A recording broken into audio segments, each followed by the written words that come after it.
විශ්වයට ස්තුතියි. මේ වෙනකම් මගේ ජීවිතයට ලැබිච්ච හැම දෙයකටම මම ස්තුතිවන්තයි. සතුටටත්, අභියෝගවලටත්, පාඩම්වලටත්, වර්ධනයටත් මම නැවතත් විශ්වයට ස්තුතිවන්ත වෙනවා. මේ හැම දෙයක්ම විශ්වයේ ආශිර්වාද කියලා මම විශ්වාස කරනවා. විශ්ව ශක්තිය අදහන කෙනෙක් විදියට හැම උදෑසනකම මම මගේ විශ්වයට ස්තුතිවන්ත වෙනවා. ඒ වගේම සූර්යාගෙන් විහිදෙන මේ රශ්මි කදම්බයටත්, කිරණ කදම්බයටත් 100,000 වාරයක්, දසදහස් වාරයක් ස්තුතියි. මට ලැබිලා තියෙන දේවල් වෙනුවෙනුත්, ඉදිරියට මට ලැබෙන්න තියෙන හොඳ දේ වෙනුවෙනුත්, මගේ ජීවිතයට අවශ්‍ය සියලුම සකස් වීම, සියලුම සැලසුම් නිවැරදි වෙලාවට, නිවැරදි විදිහට සිද්ධ වෙන්න කියලා මං විශ්වයට බාර කරනවා.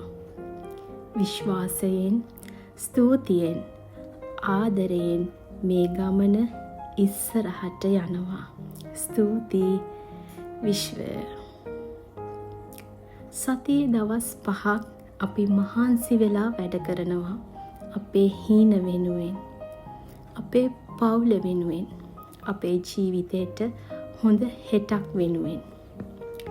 ඒ මහන්සිය අතර සතියන්තය කියන්නේ අපේ ගතටත්, අපේ මනසටත් සැහැල්ලුවක් දැනෙන, හරියට විශ්වයෙන් අපිට ලැබිච්ච ආශිර්වාදයක්, මහා වරප්‍රසාදයක් වගේ. හැබැයි මේ ලෝකේ ඒ දවස් දෙකත් මහන්සි වෙලා වැඩ කරන ඕන තරම් මිනිස්සු ඉන්නවා. ඒ තමයි ජීවිතේ. ඒ තමයි ජීවිතේ හැටි. අපි විවේක ගන්න විදිහත්, නැවත නැගිටින විදිහත් එකිනෙකාගෙන් එකිනෙකාට වෙනස්. හැබැයි මේ සතියන්තය විශ්වය විසින් අපට තිලින කරන්නේ නැවත හුස්ම ගන්න, හිත නිදහස් කරගන්න. ඊළඟ සතිය අලුත් ජවයකින් පටන් ගන්න. අපේ ගතත්, අපේ සිතත් ප්‍රබෝධමත්ව සැහැල්ලුවෙන් තියාගෙන මැදහත් සිතකින් අපි ජීවිතයට මුහුණ දෙමු. එක දෙයක් මතක තියාගන්න. ජීවිතේට මොන දේවල් ආවත් අවසානයේ ඒ හැම දෙයක්ම අපිට ආශිර්වාදයක් වෙනවා.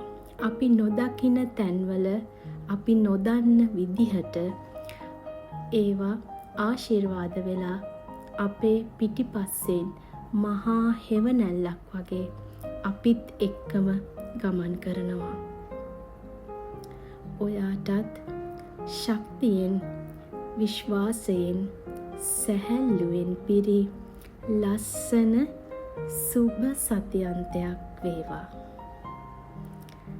ස්තුතියි මගේ වචනවලට ඔයා දීපු ඉඩට.